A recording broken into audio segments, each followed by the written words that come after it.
They clocked in like any other night. Freya, Kiara, and Callie, three nurses, three friends sharing coffee stories and laughter behind the nurses' station of a quiet suburban hospital. But by morning, their lockers were untouched, their cars still in the lot, and not a single trace of them remained. No security footage, no signs of struggle, no goodbyes. Then 6 months later, sewer workers repairing a clogged drain beneath a vacant house made a chilling discovery. And what they pulled from that pipe wasn't just a clue. It was a secret someone had buried deep. The next few days unfolded like a surreal blur of hospital visits, media inquiries, and investigative breakthroughs. Each of the nurses, Freya, Kiara, and Callie, began to recover physically, but the emotional and psychological wounds would take far longer to heal. Freya spoke to therapists about the dreams that still woke her up, gasping the ones filled with dim corridors and Deke's shadow pacing the isolation ward. In the days following the rescue, Dr. Velman's double life was laid bare in the media.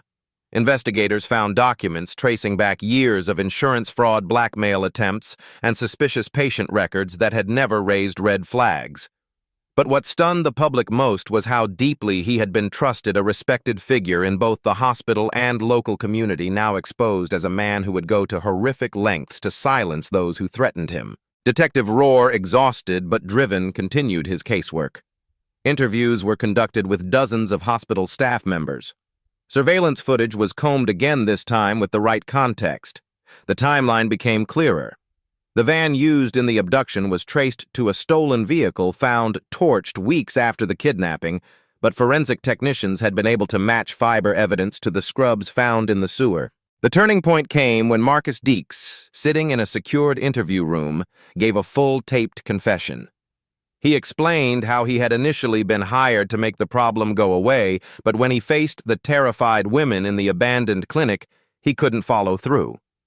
He had siblings, he said. I just couldn't do that to someone else's sister.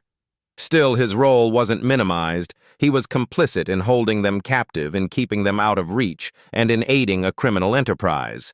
In a bizarre twist, Deeks also revealed that during his months in the abandoned clinic, he had come to believe the nurses were the only good thing left in his life. I fed them. I kept them warm. I gave them antibiotics. I didn't save them, but I didn't let them die either. Some members of the jury would later say it was the only moment he seemed human. Back at the hospital, the girls began to speak with each other again, hesitantly at first. Then, like sisters reunited after a long separation. Their mothers never left their sides. The bond forged through trauma was unbreakable now.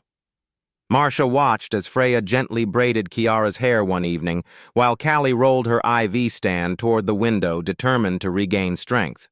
News outlets across the country ran the story under headlines like "Nurses Saved by Sewer Discovery" and "From Scrubs to Survival, the Meadow Ridge Miracle." Offers for interviews, book deals, and documentaries poured in, but the mothers turned them all down. This wasn't a story Marcia said on a local talk show. It was our nightmare. And now it's our healing. Dr. Velman's trial drew nationwide attention. Prosecutors leaned heavily on Freya's notes, Kiara's testimony, and Deeks' confession. The courtroom was tense when the verdict was read guilty on all counts. Life in prison without parole. No reaction from Velman, who sat unmoving as his fate was sealed. Meanwhile, the nurses began planning their return, not necessarily to work, but to life. Callie began documenting her story in a private journal. Kiara joined a support group for survivors of medical abuse. Freya, ever determined, started researching nonprofit organizations that focused on whistleblower protections in healthcare. 6 months later, a memorial garden was unveiled on the hospital grounds. Not one for mourning, but for survival. Its plaque read, "For those who fight in silence, and for those who finally speak." The three nurses, now local heroes, stood arm in arm as families, patients, and colleagues gathered around them. And as the sun cast golden light across the newly planted trees and blooming flowers, it was clear this was not just the end of a horror story. It was the beginning of something resilient, something brave. The hospital garden became a place of quiet remembrance. What once was an unused side lawn was now a sanctuary of resilience. Nurses on break came to sip coffee under the maple trees. Patients in wheelchairs listened to birdsong in the morning light. And always there was someone standing silently before the plaque. For those who fight in silence, and for those who finally speak. Freya came every week. Not because she needed to, but because she remembered what it felt like to not be seen. Kiara took longer to leave the house. She found herself startled by sudden noises, a dropped pan, the creak of a door. Her therapist told her this was normal. Healing isn't linear, he said. Some days you'll laugh. Some days the shadows come back. One evening, Kiara sat by her window and watched the streetlights flicker on. She picked up a notebook and wrote the names of every woman who had once worked on her shift, including those she'd barely spoken to. At the bottom, she wrote her own name. Then she added one more survivor. Callie found her voice in front of strangers. 6 months after the rescue, she stood on a stage at a nurses' convention in Chicago. She hadn't planned to speak. But when the host mentioned mental health and healthcare, she stood up and walked to the microphone. I was trained to save lives, she began. But I was never taught how to save my own, or how to ask for help when the system itself was hurting me. I'm not just a nurse, I'm someone who was nearly erased. And I came back not to be a victim, but to be loud. The applause that followed wasn't just polite, it was thunderous. Meanwhile, Marcus Deeks's sentencing brought closure to some and conflict to others. He wept in court. He apologized. But the damage he'd enabled couldn't be undone. Freya refused to attend the sentencing. I don't want to watch someone pretend to feel sorry, she said. I want to live my life forward, not keep looking back. Kiara watched the broadcast on TV. He didn't kill us, she told her mother. But he left marks no one can see. Callie, ever the peacemaker, simply said, let the court do its job. We already did ours. And then came the letters. Hundreds of them. From nurses in Kansas, mothers in New York, whistleblowers in California. Some were anonymous. Others left phone numbers and emails. All of them shared one theme: you made me feel less alone. One letter stood out. It came from a retired nurse in Oregon. I almost reported something in 1993. I was too afraid. Your story gave me the courage to tell mine even now. Freya read it 3 times. That night, she stayed up till 3 a.m., outlining the idea for a foundation one that would protect hospital workers who spoke out, offer therapy for staff post-trauma, and train institutions to recognize warning signs of corruption within. They called it Shift Light, because in the darkest parts of the hospital, someone has to turn the light on. The community rallied behind the initiative. Fundraisers began. Politicians took notice. Shift Light went national within 2 years, featured on major networks, discussed in healthcare panels, and adopted as policy in several state hospitals. Freya became its director. Kiara, its lead coordinator for survivor outreach. Callie oversaw mental health workshops. They didn't forget what happened, but they transformed it.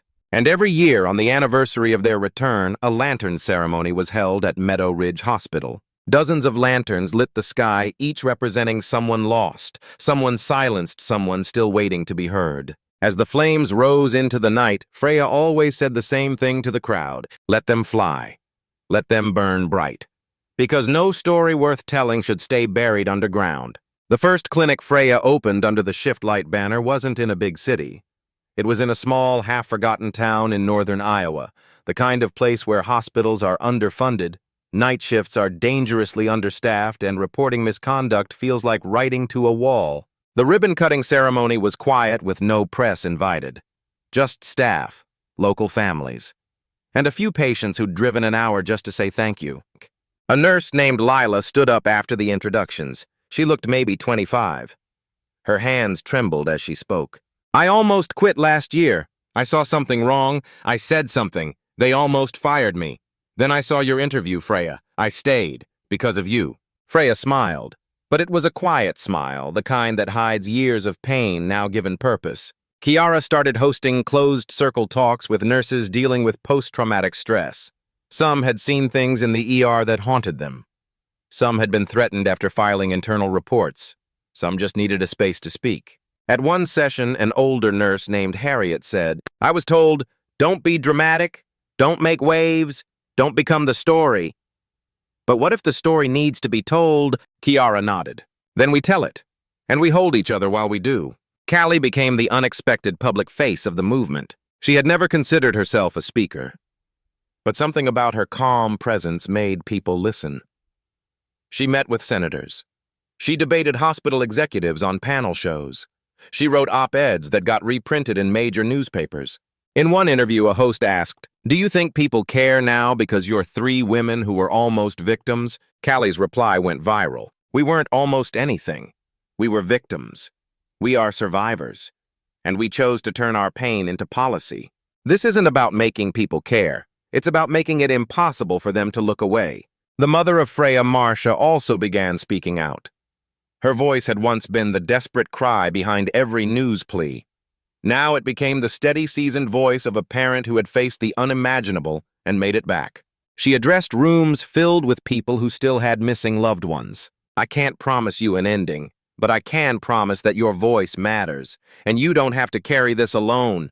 Her speech became known as "The Vigil Never Ends." It was later reprinted and handed out by advocacy groups across the country. Years passed. One winter, Callie invited Freya and Kiara to her small cabin near Lake Superior. They lit a fire, brewed hot cider, and talked well into the night. They laughed more than they cried. They shared updates. Kiara had adopted a dog. Freya had started dating again. Callie had begun sketching again, a hobby she'd lost in the years of silence.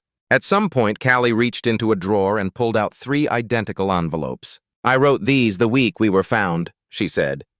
"Letters to each of you. I couldn't say it then." She handed them out. Inside were just a few lines. "You gave me a reason to stay alive. You reminded me I still had a name. Thank you for saving me even when you couldn't save yourself." They didn't say anything for a while. Then Kiara raised her mug. "To the night shift," Freya added. "To the ones who came back," Callie whispered. "To the ones who still wait." They clinked mugs in the firelight, and for a moment there was only warmth. 3 years after their rescue, Meadow Ridge Hospital held its first internal audit led entirely by nurses. It wasn't symbolic, it was structural.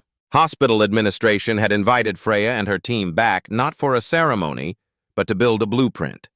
Policies were rewritten. Reporting channels were restructured. One of the hospital's longest-serving nurses quietly slipped a note into Freya's palm during the process. "You made it safe to speak again." At the same time, the foundation continued to grow. Shift Light partnered with medical schools to integrate trauma-informed care into curricula. Callie visited universities speaking to wide-eyed students about the invisible weight nurses carry. "We talk a lot about patient trauma," she'd say, standing in front of lecture halls, "but no one trains you for what happens when you're the one hurt. When the place meant to heal becomes the thing you need to escape. You're not weak for breaking, you're human, and healing is part of the work." Kiara started something quieter but just as powerful. She opened a small retreat house just outside the city. It was simple, one-story, warm colors, big windows and a garden. Nurses, EMTs, even hospice aides came for weekends to rest, write, cry, and breathe. The first guest arrived in the spring. Her name was Denise. She was 47. She hadn't taken more than 3 days off in 12 years. On her last night, she left a note in the retreat's journal. "I came here hollow. I'm leaving with something like a soul." Kiara read the note, pressed her hand to the page, and whispered, "That's why." Freya's foundation headquarters was now downtown in a red brick building once used as a firehouse. Inside her office was cluttered with letters, artwork from survivors, blueprints for hospital policy reform. But on one wall, she'd kept something simple, the original missing posters of herself, Callie, and Kiara. Next to them, a framed sewer pipe segment. On the plaque where the silence ended. She gave speeches, sat on policy panels. But at night, when the world quieted down, she'd sit at her desk and write.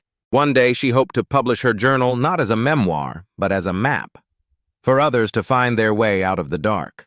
And yet life outside the spotlight moved on, too. Callie married her college sweetheart, someone she reconnected with after the rescue. They had a quiet ceremony under sycamore trees. No photographers, no headlines. Kiara began writing poetry again, something she hadn't done since nursing school. Freya started running. Just a few miles at dawn through neighborhoods still asleep. She liked the quiet, the rhythm, the feeling of forward motion. They were different women now. Not just survivors, not just symbols, people. Living, growing. On the 5th anniversary of their return, a candlelight walk was organized in towns across the country, not just for them, but for all the voices lost inside institutions, for the stories too long buried, for every person who felt unseen in the middle of their night shift. At the walk in Meadow Ridge, hundreds gathered. Freya, Kiara, and Callie led the procession. One child asked his mom, Are those the nurses who disappeared? His mother replied, They didn't disappear, sweetie. They were hidden, but now they shine so others don't have to hide. This story wasn't just about what happened in the dark. It was about the light that came after. Tell us in the comments what part of this journey impacted you most. Leave a candle emoji to honor every voice that refused to stay silent, like if Freya, Kiara, and Callie inspired you. Subscribe to Tim Stories for more emotional, true stories told like cinema. Share this with someone who believes healing is possible even after the worst.